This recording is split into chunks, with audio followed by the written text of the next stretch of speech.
অন্তর্বর্তীকালীন উপদেষ্টারা তাদের আদা জল খেয়ে তাদের জীবন যৌবন উজাড় করে চেষ্টা করলেও বর্তমানে সেনাপ্রধানের বিরুদ্ধে একটা কু করতে পারবেন না। যাদেরকে আপনি আজকে বলছেন যে সেনাবাহিনী ছেড়ে দিয়েছে, সেই ব্যক্তিদেরকে বিভিন্ন জায়গায় পদায়ন করা হয়েছে। যেই ব্যক্তিদেরকে 24 ঘন্টা আশ্রয় দেওয়ার জন্য বিপদে পড়ে সেনাবাহিনীকে গালিগালাজ করে যাচ্ছেন, কেন তাদেরকে আশ্রয় দিল? অথচ এই ব্যক্তিদেরকে আপনারা গুরুত্বপূর্ণ পদে বসিয়েছেন। এটার জবাব আসিফ নজরুল কি দিবেন? এটার জবাব আদিল। 9 মাস হয়ে গিয়েছে, কু কি হয়েছে? 9 মাস হয়ে গিয়েছে, সেনাপ্রধান কি ক্ষমতা নিয়েছে?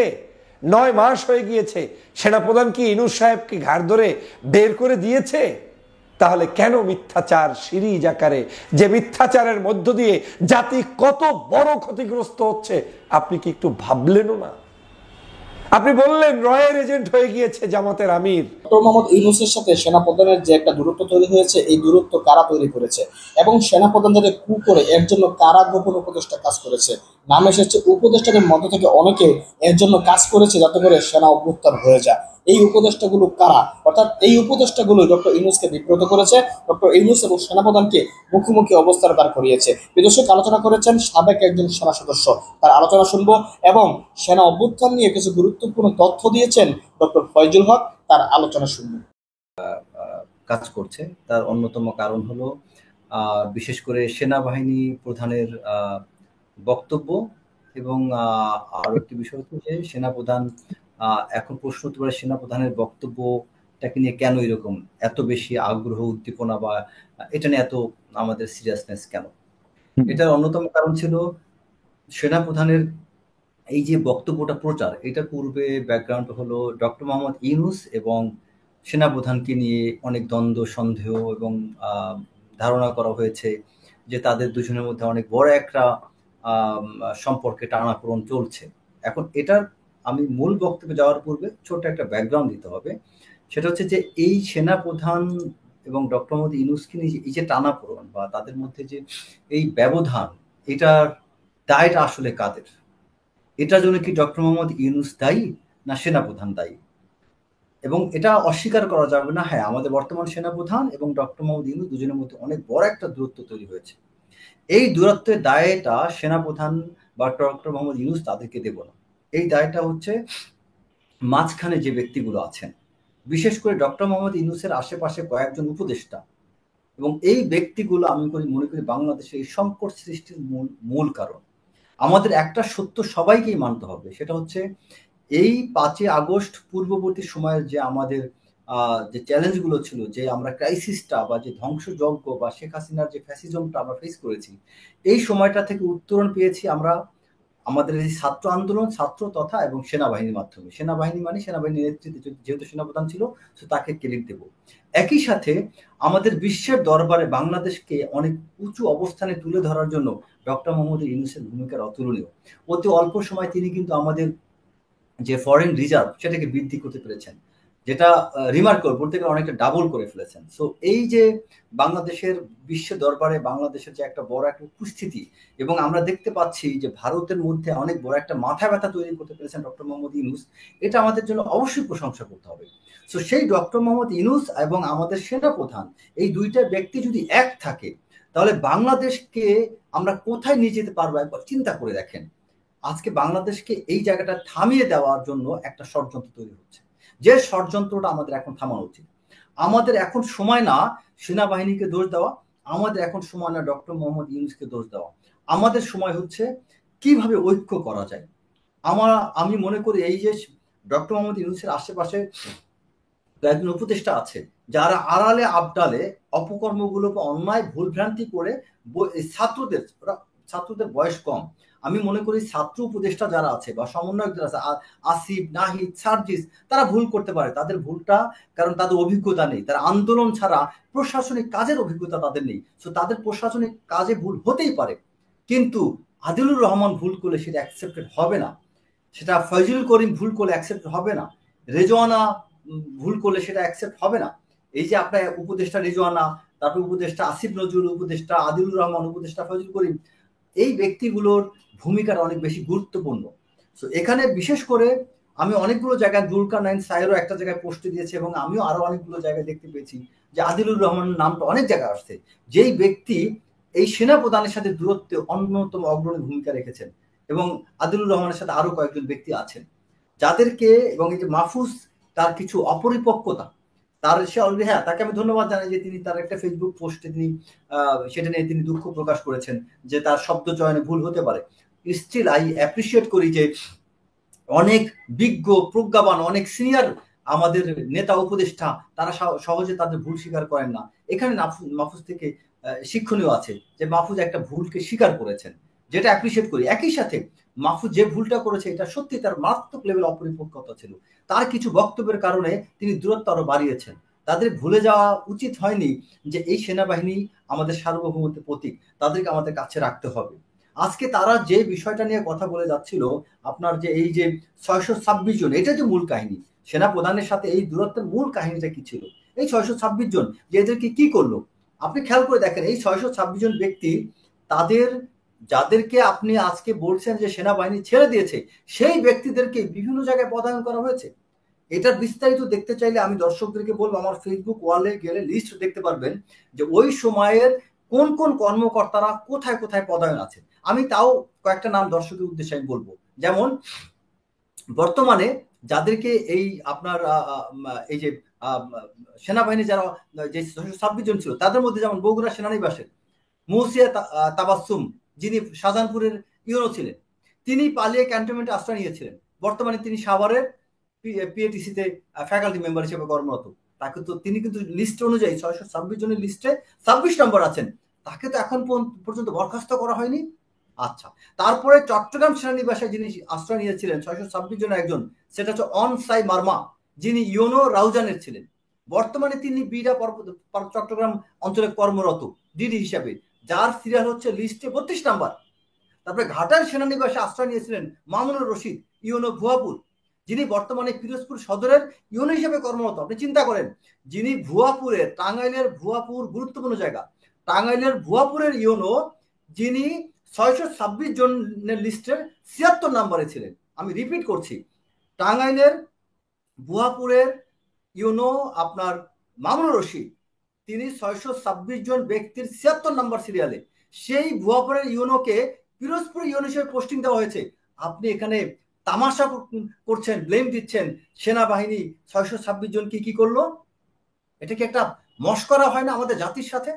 তার মানে এরকম আরো অনেকগুলো ব্যক্তি আছে। তারপরে ময়মনসিংহ সেনানিবাসে তরিকুল আলম, ভারপ্রাপ্ত ইউনো ইটনা, তিনি ময়মনসিংহ সেনানিবাসে আশ্রয় নিয়েছিলেন। তিনি মূলত তখন এসিলেন্ট ছিলেন, এসিলেন্ট হিসেবে ভারপ্রাপ্ত ইউনো ইটনা ছিলেন। বর্তমানে তিনি নারায়ণগঞ্জের রূপগঞ্জের এসিলেন্ট। রূপগঞ্জ হচ্ছে সবচেয়ে বড় ধান্দার জায়গা, যার সিরিয়াল নাম্বার হচ্ছে 626 জনের 97 নাম্বার। আরো একজন আছে এরশাদ মিয়া, ময়মনসিংহ সেনানিবাসে যিনি আপনার আশ্রয় নিয়েছিলেন, যিনি মিঠামাইনের ইউনো ছিলেন। তিনি বর্তমান ইউনো হচ্ছে কিশোরগঞ্জ সদর। মিঠামাইন থেকে কিশোরগঞ্জ সদরের ইউনো হয়েছেন, যার লিস্টে যার সিরিয়াল হচ্ছে 95 নাম্বার। এই আপনাদের লজ্জা করেন এখন যে আপনারা যেই ব্যক্তিদেরকে 24 ঘন্টা আশ্রয় দেওয়ার জন্য বিপদে পড়ে 24 ঘন্টা আশ্রয় দেওয়ার জন্য যেই ব্যক্তিদেরকে আশ্রয় দেওয়ার কারণে সেনাপ্রধানকে, সেনাবাহিনীকে গালিগালাজ করে যাচ্ছেন, কেন তাদেরকে আশ্রয় দিল? অথচ এই ব্যক্তিদেরকে আপনারা গুরুত্বপূর্ণ পদে বসিয়েছেন। এটার জবাব আসিফ কি দিবেন? এটার জবাব আসিফ নজরুল কি দিবেন? এটার জবাব আদিলুর রহমান কি দিবেন? এটার জবাব ফজলুল করিম কি দিবেন? রেজওয়ানা কি দিবেন? কোনো জবাব আছে? নাই। আমি আরেকটা কথা বলি, আপনার ইসলামে ছোট্ট একটা ঘটনা বলি। এখানে হক স্যার আমার সম্পর্কে আমার চেয়ে বেশি ধর্ম জানেন। একবার নবী করিম সাল্লাল্লাহু আলাইহি ওয়াসাল্লামের বাড়িতে এক ব্যক্তি বেড়াতে এসেছিলেন, মানে তার রাত্রি যাপন করেছিলেন। উক্ত ব্যক্তি, আমি খুব সংক্ষেপে বলি, উক্ত ব্যক্তি তখন রাতে আপনার বিছানায় তিনি মল ত্যাগ করেন। তখন তিনি সেখান থেকে ভয়ে তিনি পালিয়ে যান। তখন আল্লাহ নবী তার পিছে দৌড় দেন, যে কারণ তিনি ভাবছিলেন যে সে কি কষ্ট পেল, কি না কষ্ট পেয়ে সে পালিয়ে যাচ্ছে। আর ওই ব্যক্তি ভয় পাচ্ছিলেন যে তিনি, আমি যে এখানে মল ত্যাগ করেছি এর জন্য হয়তো আমাকে মানে নিশ্চয়ই তিনি মারবেন। মানে আমি এই কথা এই জন্য বললাম যে একজন মেহমান, সে শত্রু হলেও সে যতক্ষণ পর্যন্ত আপনার কাছে আসবে, আপনার কাছে যখন বিপদে পড়ে আসবে, তাকে আপনার আশ্রয় দিতে হবে। তারপরেও যদি তিনি আসামি হয়ে থাকেন, তার বিরুদ্ধে ফৌজদারি মামলা থাকে, তাহলে পুলিশে শপথ করতে হবে, হস্তান্তর করতে হবে। কিন্তু আপনি তাকে আঘাতও করতে পারবেন, মারতে পারবেন না, জনগণের হাতেও দিতে পারবেন না। তো সেই মুহূর্তে আপনার বাংলাদেশে পুলিশ ব্যবস্থা এমন পর্যায়ে ছিল না যে পুলিশ হস্তান্তর করবে, আর পুলিশ হস্তান্তর করলেই যে পুলিশ মামলা নিত তাও না, কারণ কি তার বিরুদ্ধে ফৌজদারি কোনো মামলা ছিল না। সেই অবস্থায় আপনার সেনা প্রধান যে ভূমিকাটা পালন করেছেন সেটা সম্পূর্ণ মানবিকতা। তারপরেও আমি বলবো, আমি যদি ব্যক্তিগতভাবে সাধারণ জনগণ হিসেবে তাদেরকে হাতে পেতাম, আমি জনগণের হাতে দিতাম। কিন্তু আপনি চিন্তা করেন, আপনি আমি এই চিন্তা করতে বড় একটা লুকোচুরি তো হয়েছে, বড় একটা লুকোচুরি হয়েছে, এই ব্যাপারে কোনো সন্দেহ নেই। কারণ আমরা সেই ঘটনার পর থেকে আমরা বহুবার জনগণের পক্ষ থেকে জানতে চাওয়া হয়েছে, সরকার কাছ থেকে জানতে হয়েছে যে কারা সেখানে ছিল, তাদেরকে কি করেছেন। সেনাবাহিনীর পক্ষ থেকে কিন্তু কখনোই এটা স্পষ্ট করা হয়নি। এখন আমরা গতকালকে যে ঘটনা, আমি সেখানে একটু আসতে চাই আপনাকে। গতকালকে আসলে কি ঘটনা ঘটেছে? এখানে কোনো ধরনের মিটিং চলেছিল? আমরা শুনেছি যে অনেক এই বিষয়গুলো নিয়ে না, এই বিষয়গুলো, এই যে লিস্টটা শেষ পর্যন্ত পাবলিশ করলো, বাট আমরা লিস্ট দেখে তো এখন দেখতেছি, এই লিস্টে তো আমরা দেখতে পেলাম যে আসলে এখানে অনেকে বলছে ওবায়দুল কাদের ছিল, অমুক অমুক ছিল, অনেক হাই ভোল্টেজ ব্যক্তিগুলো কিন্তু এখানে নাই। যারা ছিল পলক তলরি, তাকে তো হস্তান্তর করাই হয়েছে। তো এটা কিনে আমরা যতটা, আমি বলছি না আওয়ামী যারা দোসররা ছিল, যারা সরাসরি আগের আমলে খুনের সাথে জড়িত ছিল, যারা আর্মির কাছে গিয়ে সাহায্য চেয়েছে, সেখানে তাদেরকে কি কোনোভাবে সেনাবাহিনী তাদেরকে প্রশ্রয় দিয়েছে কিনা? আপনি কি মনে করেন সেনাবাহিনীর সাহায্যে কি তারা কি আসলে? আপনাকে কথা বলতে দেন, সেটা আমি আপনার পয়েন্টটা আমি আসতেছি। এখানে সেনাবাহিনী যাদেরকে নিয়ে আমি যত বড় করে কথা বললাম, আমি এখানে বলছি না তারা কেউ একজন, প্রত্যেক অপরাধী, কিন্তু আমার কথা এই প্রতিটা অপরাধীর কারোর বিরুদ্ধে কোনো ফৌজদারি মামলা ছিল না। এক, দুই হচ্ছে এই ব্যক্তিগুলো অবশ্যই, তারপরেও আমাদের যদি বৈপ্লবিক সরকার গঠন হতো তাহলে সেনাপ্রধান অবশ্যই সেই জায়গায় ওই ভূমিকাটা নিতেন। কিন্তু আমরা যেভাবে সরকার গঠন করছি, সার্বিক যে অবস্থা ছিল, সবাই এখানে সুযোগ দিয়েছে। একা সেনাপ্রধানকে, আর্মিকে কেন আপনারা দায়ী করবেন? সবাই সুযোগ দিয়েছে। আমি আপনাকে প্রমাণ দিলাম না? এই যে কর্মকর্তাদেরকে পোস্টিং প্রদান কারা করেছে? আমি মনে করি এখানে সেনাবাহিনীকে আমি নির্দোষ বলছি না। সেনাবাহিনী অবশ্যই যদি সেই কাজটা করতো, পাবলিককে দিয়ে দিত, বা এখানে যদি তাদেরকে যদি মামলা দিয়ে যদি কোন প্রক্রিয়া গ্রহণ করা হতো, আমি ব্যক্তিগতভাবে খুশি হইতাম, আমার মনে তৃপ্তি পেত।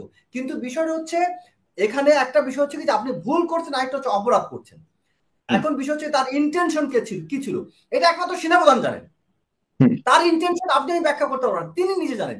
তার ইন্টেনশন যদি হয় শেখ হাসিনার পক্ষে কাজ করা, তাহলে অবশ্যই তিনি দেশদ্রোহিতা করছেন।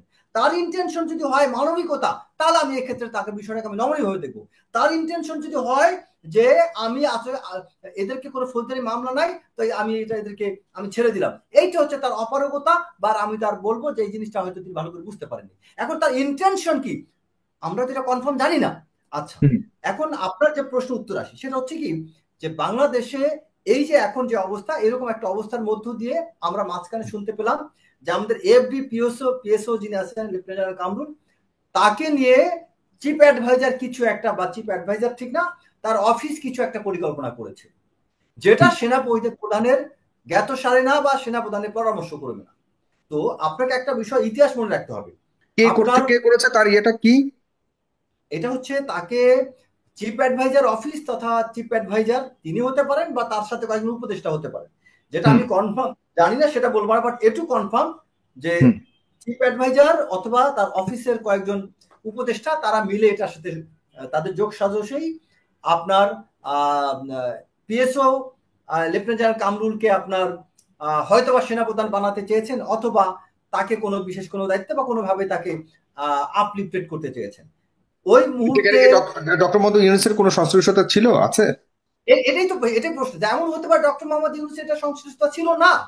এখন যদি এইটাকে, এখন ব্যাপারটা সংশ্লিষ্টতা থাকুক না থাকুক, কোন একজন উপদেষ্টা এই প্রচেষ্টা করা মানে ডক্টর মোহাম্মদ ইউনূসকে তো বুঝতে হবে, আপনাকে ইতিহাস থেকে শিক্ষা নিতে হবে। পাকিস্তানে যখন ভুট্টোর ফাঁসি হয়, কেন ভুট্টোর ফাঁসি হয়েছিল, কেন আপনার নওয়াজ শরীফের সময় যখন জেনারেল পারভেজ মোশাররফ ক্ষমতা আসে, কিভাবে ক্ষমতা আসছিল, যখন পারভেজ মোশাররফকে সরানোর চেষ্টা করা হয়েছিল, যখন জিয়াউল হককে যখন সরানোর চেষ্টা করেছিল, তখনই কিন্তু কাউন্টার কুর মাধ্যমে ওই রাষ্ট্রপ্রধানের বিরুদ্ধে অ্যাকশন হয়, ফাঁসি দেওয়া হয়। ঠিক এত কিছু জানার পরে বাংলাদেশে এমন একটা পরিস্থিতি, নাজুক অবস্থায়, বোঝা উচিত আমাদের শত্রুর এখন সরব, আমাদের শত্রু আওয়ামী লীগ এখন অ্যাক্টিভ, এখনো ইন্ডিয়া একটা আমাদের জন্য একটা হুমকির একটা অবস্থানে আছে। এরকম অবস্থায় আমরা কি করে পারি পরিস্থিতি মোটামুটি এখন স্বাভাবিক পর্যায়ে এরকম কোনো ঘটনা ঘটেনি, আমরা যতটুকু এতক্ষণ পর্যন্ত যতটুকু জেনেছি হ্যাঁ, বা ঘটনা এরকম ঘটেনি কোনো বা ঘটনা ঘটেনি। আমি মোহাম্মদ এমন রাকিবের কাছে যেতে চাই। হুম। এমন এমন কথাও মানে এমন সব গুজবও আপনার ছড়িয়েছে যে আহ, রাষ্ট্রপতিকে দিয়ে স্বাক্ষর করানোর চেষ্টা করা হয়েছিল সেনাপ্রধান কে এখানকে সরিয়ে নতুন একজনকে বসানোর জন্য।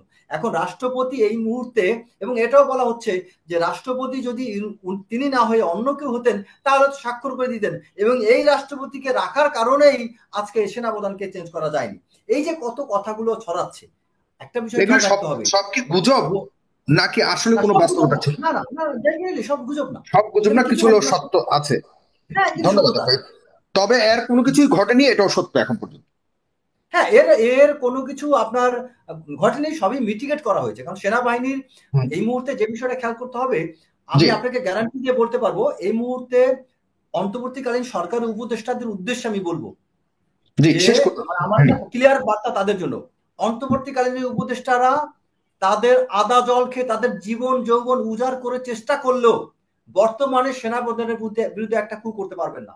কারণ কি, কু করতে গেলে যে মেকানিজমটা, যে রিসোর্সটা দরকার সেটা তাদের সাথে নেই। কারণ সেনাপ্রধানের সাথে ইয়াং অফিসাররা, মিড লেভেল, এরা সবাই তার সাথে, তার প্রতি কনভিন্স। এখন সে ভালো ওকে, করুক আর মন্দ করুক, অফিসারদের সাথে ঐক্য আছে, এটাকে তারা ওকে। ভাঙতে পারবে না। সো তারা এই জায়গায় ব্যর্থ হওয়া মানে সেনাপ্রধানকে আরো ক্ষিপ্র করে দেওয়া, যেটা দেশের জন্য ক্ষতি হবে। জি, থ্যাংক একদম ইউ। স্পষ্ট, খুবই ভয়ঙ্কর একটা তথ্য দিলেন। এটা হোক বা না হোক, এমন যদি প্রচেষ্টাও হয়ে থাকে তাহলে আমাদের কেন মিথ্যাচার সিরিজ আকারে, যে মিথ্যাচারের মধ্য দিয়ে জাতি কত বড় ক্ষতিগ্রস্ত হচ্ছে আপনি কি একটু ভাবলেনও না? আপনি বললেন রয়ের এজেন্ট হয়ে গিয়েছে জামাতের আমির ডাক্তার শফিকুর রহমান সাহেব, অমুককে কেন আনলেন, অমুককে কেমন আনলেন, ভিডিও লিংক তৈরি করে ফেললেন। মুখে একটু লজ্জা থাকা উচিত ছিল না? কই আপনার ভিডিও লিংক?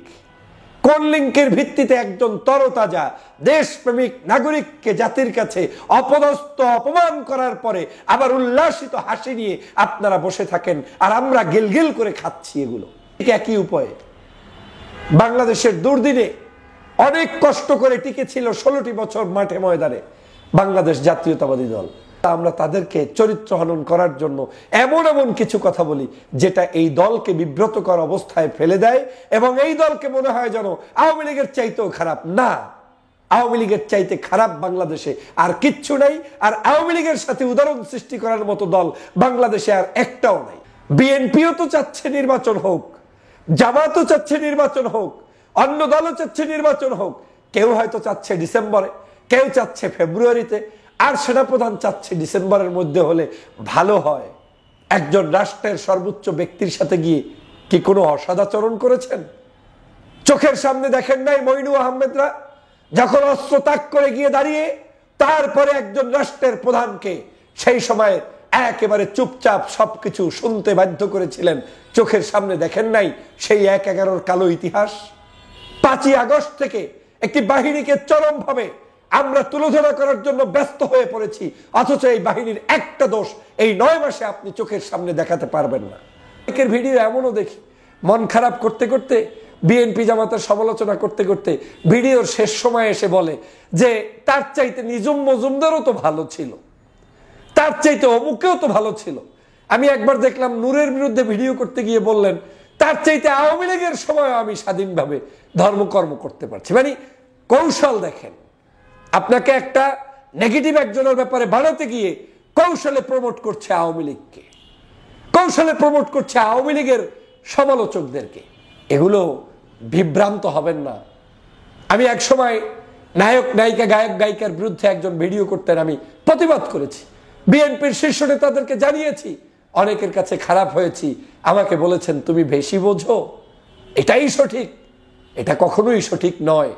এ জাতির নায়ক লাগবে, গায়ক লাগবে, শিল্পী লাগবে, সাহিত্যিক লাগবে, সাংবাদিক লাগবে, আলেম লাগবে, কারি লাগবে, মুয়াজ্জিন লাগবে। দেশের সবাইকে নিয়ে দেশ গঠন করতে হবে। তুমি একজন ব্যক্তি বাংলাদেশ চালাবা আর সবার মধ্যে বিশৃঙ্খলা তৈরি করে প্রত্যেকের তুলনা করার জন্য বসে থাকবা, এটা কোনো কাজ নয়। রাজনীতিবিদদের মধ্যে অনৈক্য তৈরি করা, বিভেদ সৃষ্টি করা, বাংলাদেশের বিভিন্ন বাহিনীগুলোর মধ্যে বিভেদ সৃষ্টি করা, অবিশ্বাস তৈরি করা একে অপরের বিরুদ্ধে বিষোদ্গার করা, এটা আমাদের দেশের জন্য কখনোই কল্যাণকর নয়। বাংলাদেশের রাজনীতিতে একটি অসুস্থ সংস্কৃতি চালু হয়েছে, যা কিছু আসে মুখে সব বলে দাও। আর আমাদেরও একটি ধারণা হয়েছে, যা কিছু কেউ না কেউ বলছে তা গ্রহণ করে নাও।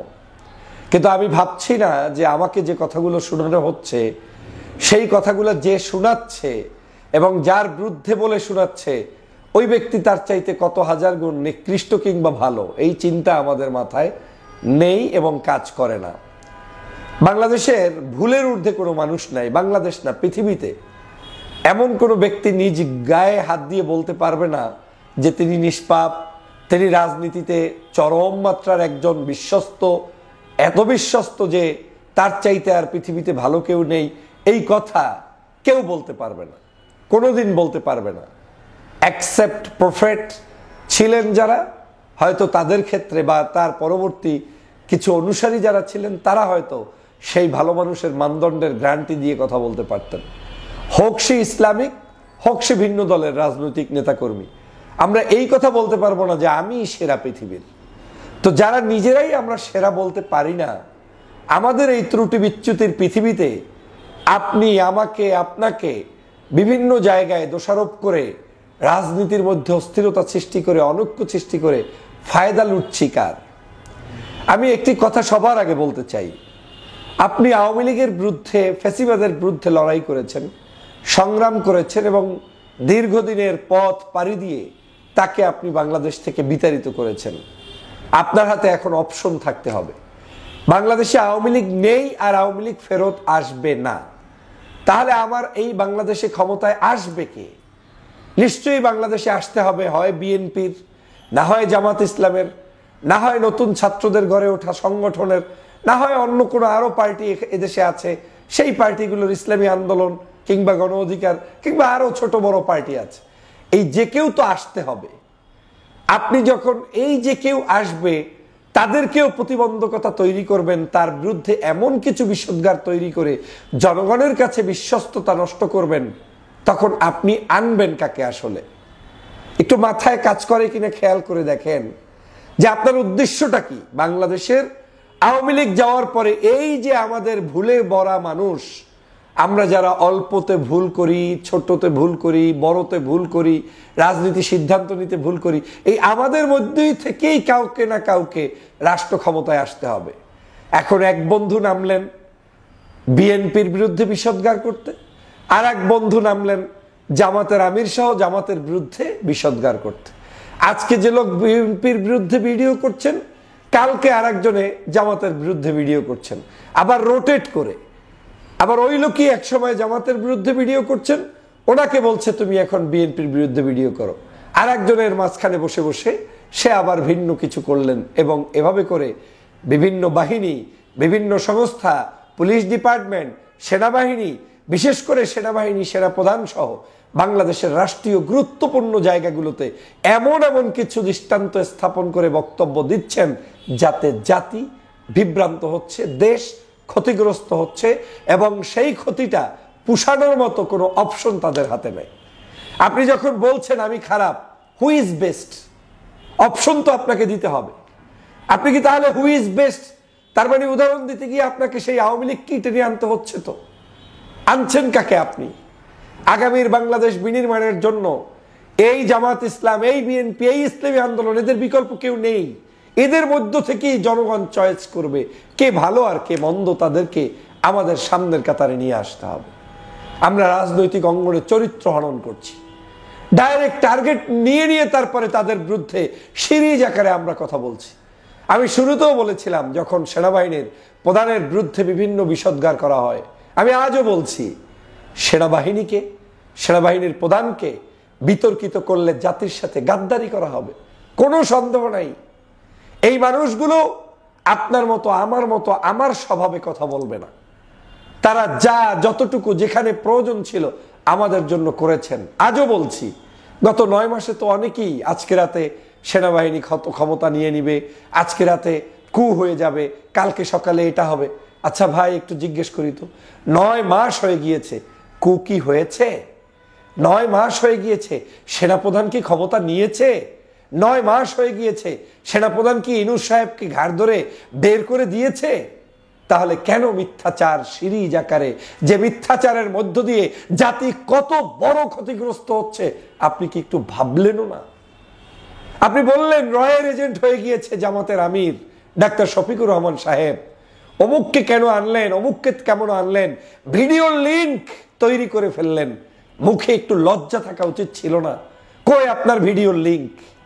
কোন লিঙ্কের ভিত্তিতে একজন তরতাজা দেশপ্রেমিক নাগরিককে জাতির কাছে অপদস্থ অপমান করার পরে আবার উল্লাসিত হাসি নিয়ে আপনারা বসে থাকেন আর আমরা গিলগিল করে খাচ্ছি? এগুলো, এই রাজনীতিবিদদের চরিত্র হননটা জাতির জন্য কখনোই কল্যাণকর নয়। এই জাতিকে ক্ষতিগ্রস্ত করা হচ্ছে এর মধ্য দিয়ে। হতে পারে জামাতের অনেক অ্যাক্টিভিটিস আপনার আমার পছন্দ নাও হতে পারে, কোনো সমস্যা নাই। জনগণ সিদ্ধান্ত নেবে যে জামাত ইসলাম এই জায়গাটায় খারাপ, তাদের এই জায়গাটার কারণে আমরা ভোট দিব না। কিন্তু সিরিজ আকারে যখন টার্গেট নিয়ে কাউকে আপনি হেনস্থা করেন, আর মানে হচ্ছে আপনি এই লোকের অপশনে বি কে আছে বলেন, আপনি তাকে ধ্বংস করে দিলেন। কাকে আনতে চাচ্ছেন তাহলে বলেন? ঠিক একই উপায়ে বাংলাদেশের দুর্দিনে অনেক কষ্ট করে টিকে ছিল 16টি বছর মাঠে ময়দানে বাংলাদেশ জাতীয়তাবাদী দল। ভুল হতেই পারে, জাতীয়তাবাদী দলের সবাই কি বলেছে নাকি যে আমি ওই শেখ হাসিনার মতো যে কোরআন সুন্নাহর আলোকে দেশ চালাবো? বলেছে নাকি যে তাহাজ্জুদ গুজারি? বলেছে নাকি যে তারা শরিয়া ভিত্তিক রাষ্ট্র চালাবে? তারা তাদের দর্শন নিয়ে, চিন্তা নিয়ে দেশের জন্য লড়াই করছেন। পলিটিক্সে অনেক কিছুই কৌশল অবলম্বন করে যে যার মতো করে তার পক্ষে নিয়ে কথা বলতে চায়, মানুষ তৈরি করতে চায়, সেটা তার কৌশল। তার জায়গাগুলোতে আমাদেরকে রেসপেক্ট করতে হবে, কিন্তু আমরা তাদেরকে চরিত্র হনন করার জন্য এমন এমন কিছু কথা বলি যেটা এই দলকে বিব্রতকর অবস্থায় ফেলে দেয় এবং এই দলকে মনে হয় যেন আওয়ামী লীগের চাইতেও খারাপ। না, আওয়ামী লীগের চাইতে খারাপ বাংলাদেশে আর কিচ্ছু নাই। আর আওয়ামী লীগের সাথে উদাহরণ সৃষ্টি করার মতো দল বাংলাদেশে আর একটাও নাই। অতএব এই কাজগুলো যারা করেন তারা রাজনীতিকে ধ্বংস করতে চান এবং তারা বিশেষ এজেন্ট হিসাবে এজেন্ডা বাস্তবায়নের কাজেই নেমে যান। আপনার নিশ্চয়ই মনে আছে বাংলাদেশের আমাদের বিভিন্ন রাজনৈতিক পার্টগুলোর মধ্যে এক এক সময় এক একজনকে তুলোধনা করা হতো। আমি এক সময় খেয়াল করেছি গণ অধিকার পরিষদের ভিপি নুরুল হক নূর, সে নূরকে নিয়ে বিভিন্ন ধরনের বক্তব্য ষড়যন্ত্র করেছিল। কই, নূর তো রাজনীতিতে টিকে আছে, হোক সে ছোট্ট, হোক সে আপনার কাছে অপছন্দনীয়, কিন্তু একজন রাজনীতিবিদকে একেবারে বাংলাদেশ থেকে শেষ করে দেওয়ার চক্রান্ত তো সফল হয়নি। কত বললেন বেন্দি সাফাদি, বেন্দি সাফাদি, কই সাফাদি তো আর এখন নাই। এই সাফাদি হচ্ছে আওয়ামী লীগের সৃষ্ট একটি বিশেষ নাম। ওই নামের উপর ভিত্তি করে পরিকল্পিত উপায়ে বাংলাদেশের বিএনপিকে, জামাতকে, ওই ছোট দলগুলোকে বিভিন্ন জায়গায় বিভিন্ন জনের লিঙ্ক আপ করে দিয়ে তারপরে এগুলো বিক্রি করে করে আওয়ামী লীগ অপসংস্কৃতি করেছে। আপনারা সেই জোয়ারই গা ভাসিয়েছিলেন। আজকে যখন বাংলাদেশে অনেকে প্রশ্ন তোলে সেনাবাহিনীর কি অধিকার আছে ভোটের কবে ভোট হবে সেইটা জানার, বাপরে বাপ, আপনি মনে হয় এমন একটা জান্নাতি দেশে বসবাস করছেন, আপনার চোখে মুখে কিছু দেখেন না। গত 16টি বছর বাংলাদেশের প্রত্যেকটি জায়গায় একজন এসআই পর্যন্ত, একজন পুলিশের কনস্টেবল পর্যন্ত, একজন বাংলাদেশের যে কোনো জায়গায় আওয়ামী লীগের একজন ওয়ার্ড কমিশনার পর্যন্ত সিদ্ধান্ত জানিয়ে দিত, রাজনীতিতে নাক গলাতো, বিভিন্ন জায়গায় অপসংস্কৃতি করত। চোখে আপনার বাধে নাই? আর 5ই আগস্টে যে মানুষটি আমাদের জন্য লড়াই করেছে, সংগ্রাম করেছে, একটি বাহিনী, তিনি বাংলাদেশের বাস্তব অবস্থা পর্যবেক্ষণ করছে, তারা গোয়েন্দা সংস্থা সহ বিভিন্ন জায়গায় দেখতে পাচ্ছে চোখের সামনে ষড়যন্ত্র হচ্ছে, সেই ষড়যন্ত্রগুলো অনুধাবন করে তিনি কি প্রধান উপদেষ্টাকে পরামর্শ দিতে পারেন না? তিনি কি বলতে পারেন না যে আপনার এই দেশে আগামী ডিসেম্বরের মধ্যে কিংবা ফেব্রুয়ারির মধ্যে নির্বাচন হওয়া উচিত? এটা কি তার জন্য অনেক অতিরিক্ত মহাপাপ হয়ে গিয়েছে? এই যে যারা এই অসংলগ্ন কথা বলেন, বিএনপিও তো চাচ্ছে নির্বাচন হোক, জামাতও চাচ্ছে নির্বাচন হোক, অন্য দলও চাচ্ছে নির্বাচন হোক। কেউ হয়তো চাচ্ছে ডিসেম্বরে, কেউ চাচ্ছে ফেব্রুয়ারিতে, আর সেনাপ্রধান চাচ্ছে ডিসেম্বরের মধ্যে হলে ভালো হয়। একজন রাষ্ট্রের সর্বোচ্চ ব্যক্তির সাথে গিয়ে কি কোনো অসদাচরণ করেছেন? চোখের সামনে দেখেন নাই মইনু আহমেদরা যখন অস্ত্র ত্যাগ করে গিয়ে দাঁড়িয়ে তারপরে একজন রাষ্ট্রের প্রধানকে সেই সময় একেবারে চুপচাপ সবকিছু শুনতে বাধ্য করেছিলেন, চোখের সামনে দেখেন নাই সেই ১/১১ কালো ইতিহাস? ৫ই আগস্ট থেকে একটি বাহিনীকে চরমভাবে আমরা তুলোধনা করার জন্য ব্যস্ত হয়ে পড়েছি, অথচ এই বাহিনীর একটা দোষ এই ৯ মাসে আপনি চোখের সামনে দেখাতে পারবেন না। তারা চাইলে মানুষের উপরে অন্যায় করতে পারতো, তারা চাইলে মানুষের উপরে জুলুম করতে পারতো, তাদের কাছে আইন থাকা সত্ত্বেও তারা কখনো কারো উপরে জুলুম অত্যাচার অতিরঞ্জিত কোনো আচরণ করে নাই। এখনো রাস্তাঘাটে সর্বোচ্চ ধৈর্যের পরিচয় দিয়ে তারপরে কাজ করে যাচ্ছে। তাদের চরিত্র হনন করার মধ্য দিয়ে আপনি কি প্রতিষ্ঠিত করতে চান বলেন আমাকে? আমি সেই ৯ মাস আগ থেকে শুনছি কু হয়, শেষ হয়ে যায়, আজও হয়নি। আমি ৯ মাস আগ থেকে শুনছি ইনুস সাহেব থাকবে না, চলে যাবে, পালিয়ে যাবে, আজও তিনিই আছেন। আমরা ৯ মাস আগ থেকে শুনছি এটা হবে না, সেটা হবে না। এই মানুষগুলো একটা সময় বাংলাদেশের গত ২৪-এর নির্বাচনের আগে প্রতিদিন বলতো শেখ হাসিনা কালকে চলেই যাবে, কোনো সন্দেহ নাই, নির্বাচন হবেই না, হতেই পারে না। যেই নির্বাচন হয়ে গেল ইউটার্ন নিয়ে নিলেন। ছাত্র জনতা যখন আন্দোলন শুরু করলো তখন অনেকেই, সারা বাংলাদেশের মানুষ এই ছাত্র জনতার আন্দোলনকে স্বাগত জানালো। কেউ কেউ ভিডিও বানানো শুরু করলেন এটা হাসিনার ষড়যন্ত্র। ঠিক যেই ছাত্র জনতা বিজয় অর্জন করলো তখন আবার ভোল পাল্টিয়ে এ বিজয় আমাদের হয়ে গেল। কি কাজে লেগেছে বলেন? এমন কোন ভিডিওটি, বক্তব্যটি জাতির জন্য এই মুহূর্তে আপনার কাছে মনে হচ্ছে গত ৯ মাসে বলেছেন কিন্তু একেবারে পূরণ হয়েছে? বলেন, একটা দেখান, উদাহরণ দেখান পারলে। নাই তো শুধু শুধু মানুষকে বিভ্রান্ত করে ঐক্য বিনষ্ট করার এই অপচেষ্টা আমার দেশের জন্য কোনোদিন মঙ্গলকর হবে না। আমার এই বক্তব্য অনেকের ভালো লাগবে না, আজ লাগবে না, ১০ বছর পরে হলেও স্মরণ করবেন। কারণ আমি প্রগতির এই চিন্তা চেতনা দেখে চোখের সামনে গা ভাসিয়ে দিয়ে কথা বলার চেষ্টা করি না। ছাত্র জনতার বিজয়ের পরে আমরা বানালাম উপদেষ্টা পরিষদ। ভালো হোক মন্দ হোক, সকাল সন্ধ্যা টার্গেট নিয়ে নিয়ে প্রত্যেকের বিরুদ্ধে আমরা কথা বললাম। লাভ হলো কি? আমাদের অনৈক্য শুরু হয়েছে। আমরা যখন একটা জায়গায় জাতিকে একটি মেসেজ দিতে ব্যর্থ হই, অনৈক্য তৈরি করি, তখন সেই দেশ আপনি ভালোভাবে চলতে পারে না। আজ এই বাংলাদেশের সেনাবাহিনী, নৌবাহিনী, বিমান বাহিনী, বিএনপি, জামাত, অন্যান্য রাজনৈতিক দল, এদের সকলের মধ্যে একটা লিঙ্ক আপ থাকতে হবে, দেশপ্রেম থাকতে হবে। এদেরকে যদি আমি বিতর্কিত করি, সকাল সন্ধ্যা তাদেরকে নিয়ে বিষোদ্গার করি, তাহলে এই বাংলাদেশে কে আসবে বলেন? এমনিই বাংলাদেশ এখন এক কঠিন পরিস্থিতির মধ্যে বিরাজ করছে। আমি আপনাদের কাছে জানতে চাই, আমার আমির কি ইউটিউবের কোনো একজন ব্যক্তি, নাকি আমার আমির বা আমার দলের সভাপতি আমার দলের রাজনীতিবিদ? রাজনীতিবিদের ভুল আছে, কিন্তু সেই ভুলগুলো ধরার নামে তাদেরকে চরমভাবে বিষোদ্গার করার মধ্য দিয়ে সেটার দিয়ে কোনোদিন কল্যাণকর কিছু আসবে না, হবে না, হচ্ছে না। চোখের সামনে আপনি নিজে অপরাধী, আপনি নিজে যেটার বিরুদ্ধে কথা বলেন সেই কাজ নিজে করার পরে যদি কাউকে দোষারোপ করতে চান, তাহলে আপনি তো সেই জায়গায় ভালো মানুষের পরিচয় দিলেন। আমার এই বক্তব্যগুলোর অর্থ হচ্ছে, আমি চাই এদেশের রাজনীতিবিদরা টিকে থাকুক, হোক আমার ভিন্ন মতের মানুষ। আমি চাই এদেশের বাহিনীগুলো টিকে থাকুক, হোক আমার ভিন্ন আদর্শের মানুষ। কিন্তু তাদেরকে আপনি তুলোধনা করে রাষ্ট্রের কাঠামোর মধ্যেই রাখবেন না, এটা হতে পারে না। এদেশে তাদের অধিকার আছে। জুলাই বিপ্লব যখন সংগঠিত হয়েছে আমরা হাহাকার করতেছিলাম, সকাল 11টা পর্যন্ত কারো কোনো মুখে পাওয়ার ছিল না। পাওয়ার আসলো কোত্থেকে? যখন সেনাবাহিনী আমাদেরকে সুযোগ করে দিয়েছে। আর আজকে গলগল করে সেনাবাহিনীর বিরুদ্ধে যা ইচ্ছে তাই বলে বেড়াচ্ছি, একটা বিবেক কাজ করে না। আমার এই কঠোর কথাগুলোর মধ্য দিয়ে আমার কারোর সাথে কোনো লিঙ্ক আপ নাই। জেন্দিগিতে কোনোদিন সেনাপ্রধানের সাথে আমার দেখাও হয় নাই, আর জীবনে হবে কিনা আমি জানিও না, বা উনি আদৌ আমার এই ভিডিও দেখে কিনা তাও আমার ধারণায় নাই। আমি শুধু দেশের স্বার্থে বাহিনীগুলো, দেশপ্রেমিক নাগরিকদেরকে ঐক্যবদ্ধ রাখতেই এই কথাগুলো কঠোর ভাষায় বলি। কারণ এর চেয়েও কঠোর বলা উচিত। বলি না কেন জানেন?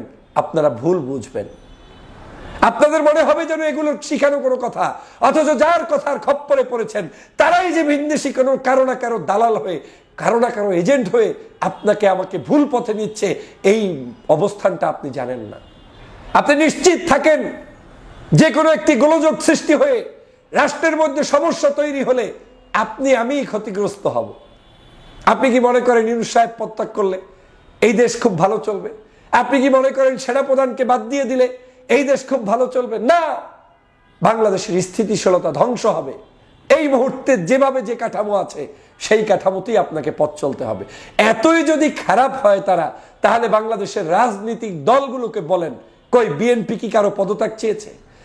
জামাত ইসলাম সেই সেনাপ্রধানের পদত্যাগ চেয়েছে? চাইনি। বিবেককে প্রশ্ন করুন, তারা কেন চাইনি? যদি তারাই না চেয়ে থাকে, আপনি আমি কোন হনুরে যে আমি আপনি চেয়ে দিলাম আর বাংলাদেশকে সুন্দর গঠন করে ফেললাম? এগুলো হচ্ছে ফাইজলামি ছাড়া আর কিছুই নয়। এগুলো জাতির সাথে প্রহসন ছাড়া আর কিছুই নয়। ওনাদের পদত্যাগ করার প্রয়োজনীয়তা অনুভব করলে রাজনৈতিক দলগুলোই সবার আগে করবে। অতএব রাজনীতিবিদদেরকে টিকিয়ে রাখতে হবে। আরে আপনি আমি যা ইচ্ছা তাই বললাম, কিন্তু এই দেশ চালাবে কে? এই রাজনীতিবিদরাই চালাবে। আপনি আমি যা ইচ্ছা তাই বললাম, এ দেশটাকে আগামীর ক্ষমতায় আসবে কে? তারাই আসবে। অনেকের ভিডিও এমনও দেখি, মন খারাপ করতে করতে, বিএনপি জামাতের সমালোচনা করতে করতে ভিডিওর শেষ সময় এসে বলে যে তার চাইতে নিজুম মজুমদারও তো ভালো ছিল, তার চাইতে অমুকেও তো ভালো ছিল। আমি একবার দেখলাম নূরের বিরুদ্ধে ভিডিও করতে গিয়ে বললেন, তার চাইতে আওয়ামী লীগের সময় আমি স্বাধীনভাবে ধর্মকর্ম করতে পারছি। মানে কৌশল দেখেন, আপনাকে একটা নেগেটিভ একজনের ব্যাপারে বানাতে গিয়ে কৌশলে প্রমোট করছে আওয়ামী লীগকে, কৌশলে প্রমোট করছে আওয়ামী লীগের সমালোচকদেরকে। এগুলো বিভ্রান্ত হবেন না। আমি এক সময় নায়ক নায়িকা গায়ক গায়িকার বিরুদ্ধে একজন ভিডিও করতেন, আমি প্রতিবাদ করেছি, বিএনপির শীর্ষ নেতাদেরকে জানিয়েছি, অনেকের কাছে খারাপ হয়েছি। আমাকে বলেছেন তুমি বেশি বোঝো, এটাই সঠিক। এটা কখনোই সঠিক নয়। এ জাতির নায়ক লাগবে, গায়ক লাগবে, শিল্পী লাগবে, সাহিত্যিক লাগবে, সাংবাদিক লাগবে, আলেম লাগবে, কারি লাগবে, মুয়াজ্জিন লাগবে। দেশের সবাইকে নিয়ে দেশ গঠন করতে হবে। তুমি একজন ব্যক্তি বাংলাদেশ চালাবা আর সবার মধ্যে বিশৃঙ্খলা তৈরি করে প্রত্যেকের তুলনা করার জন্য বসে থাকবা, এটা কোনো কাজ নয়। আবার নিজেকে জাহের করার জন্য মাঝে মাঝে আমরা বলি আমরা বিরোধী দলের ভূমিকা পালন করব। এটার নাম বিরোধী দল, যে বাংলাদেশের সমগ্র দলগুলোকে নস্যাৎ করে দিয়ে তারপরে আপনি আওয়ামী লীগকে পুনর্বাসনের চেষ্টায় নেমেছেন। আমি আপনাকেই বলি, জনগণের কাছে অপশন কি সেটা জানিয়ে দিতে হবে। আমাদের অপশন এখন আর কিছু নাই। এই অপশন এই বিএনপি, অপশন এই জামাত, অপশন এই ইসলামী আন্দোলন, অপশন এই গণ অধিকার, অপশন এই ছাত্রদের দল, এরাই আমাদের। এদেরকে নিয়েই আমাদের দেশ গঠন করতে হবে। অপশন আমাদের এই সেনাবাহিনী, নৌবাহিনী, বিমান বাহিনী, পুলিশ বাহিনী, এদেরকে নিয়েই দেশ চলতে হবে। অনেকে মুখস্থ বলে ফেলেন, এই হয় না সেই হয় না। আমিও বলি, অনেক ক্ষেত্রে বিরক্ত হলে অনেক কথা বলতে হয়, কিন্তু এই না হওয়ার পরেও এই দেশটাকে এগিয়ে নিয়ে যেতে হবে যারা আছেন তাদেরকে দিয়েই। আপনি একসাথে কত লক্ষ মানুষকে পরিবর্তন করবেন? সম্ভব। দর্শক, দুইটা আলোচনা খুবই গুরুত্বপূর্ণ ছিল, আলোচনাগুলো শুনেছেন। তিনি একটা কথা বলেছেন যে সেনাবাহিনী এই আওয়ামী লীগের দূষরদের আশ্রয় দিয়েছে, এটা যদি অপরাধ হয় তাহলে ডক্টর মোহাম্মদ ইউনূস আওয়ামী লীগের দূষরদের মন্ত্রী বানিয়েছেন, সেটা কি অপরাধ হবে না? এই প্রশ্নগুলো করা হচ্ছে। আসলেও বাস্তবতা এটা হচ্ছে যে সেনাবাহিনী বা ডক্টর মোহাম্মদ ইউনূসের সরকার সকলেই আওয়ামী লীগের প্রতি সহানুভূতি দেখিয়েছে, সকলেই আওয়ামী লীগের প্রতি সম্মান দেখিয়েছে। কিছুটা হলেও তাদের প্রতি গ্রেফতার দেখিয়েছে, তাদেরকে বিভিন্ন জায়গা থেকে গ্রেফতার করা হয়েছে, এটা করেছে। এটা না করলে হয়তো বা আরো সমালোচনা হতো। তো এই অভিযোগগুলো করা হচ্ছে। তো সেনা অভ্যুত্থান বা আসিফ নজরুল এবং আদিলুর রহমান ভিতর থেকে যারা কাজ করছেন তাদের বিরুদ্ধে তিনি গুরুতর একটা অভিযোগ তুলেছেন। যদি এই অভিযোগগুলো সত্য হয় তাহলে তো বোঝা যাচ্ছে এই উপদেষ্টা মণ্ডলীর সদস্যরাই এই সেনা অভ্যুত্থান হওয়ার জন্য বা কথা হওয়ার জন্য সবকিছুর জন্য তারা দায়ী। দর্শক, আপনারা সাবেকের সেনা কর্মকর্তার কথাগুলো শুনেছেন, শুনে হয়তো বা বুঝতে পেরেছেন যে আসলে বাংলাদেশ সরকারের সাথে আমাদের সেনাপ্রধানের সমস্যাটা কি। তিনি আরেকটা কথা বলেছেন, যদি সেনাপ্রধান এবং ডক্টর মোহাম্মদ ইউনূস এক হয়ে দেশের জন্য কাজ করেন তাহলে কোথায় যেতে পারেন বাংলাদেশটা? আসলে এটা খুব মারাত্মক একটা প্রশ্ন। যদি সেনাপ্রধান এবং ডক্টর মোহাম্মদ ইউনূস এক হয়ে কাজ করেন তাহলে তো দেশটা আমাদের অনেক এগিয়ে যাওয়ার কথা। কথা হচ্ছে সেনাপ্রধানকে কাজ করতে চান? যদি কাজ করতে চাইতেন, সেনাপ্রধান কেন বলেন যে তিনি 5 আগস্টের পর থেকে অভিভাবকহীনভাবে ভুগছেন? তিনি ডক্টর মোহাম্মদ ইউনূসকে কেন অভিভাবক মনে করতে পারেন না এখনো? তার মানে ডক্টর মোহাম্মদ ইউনূস তার সাথে কাজ করতে চাইলেও সেনাপ্রধান তার সাথে কাজ করবেন না, কারণ সেনাপ্রধান একটা রাজনৈতিক প্রভু চায়। যে রাজনৈতিক প্রভুকে তিনি তেল মেরে অনেক কিছু করতে পারবেন, কিন্তু ডক্টর মোহাম্মদ ইউনূসকে তিনি বাঞ্জিয়ে, তাকে তেল মেরে, তাকে ডলা দিয়ে কিছু করতে পারতেছেন না। এটা যদি হয় তাহলে তো ডক্টর মোহাম্মদ ইউনূসের সাথে সেনাপতনের কখনোই ভালো সম্পর্ক হবে না, দেশটাকেও এগিয়ে নিয়ে যাওয়া সম্ভব হবে না। যেটা ডক্টর মোহাম্মদ ইউনূসের সরকার বলেছেন, যদি আমাদের কাজকর্ম ক্ষেত্রে বিদেশিদের ইন্ধনে যদি আমাদেরকেও বাধাগ্রস্ত করার চেষ্টা করে, আমরা সেটা জাতিকে সামনে রেখে জাতিকে সাথে নিয়ে আমরা সেটা দমন করব এবং জাতিকে জানাবো।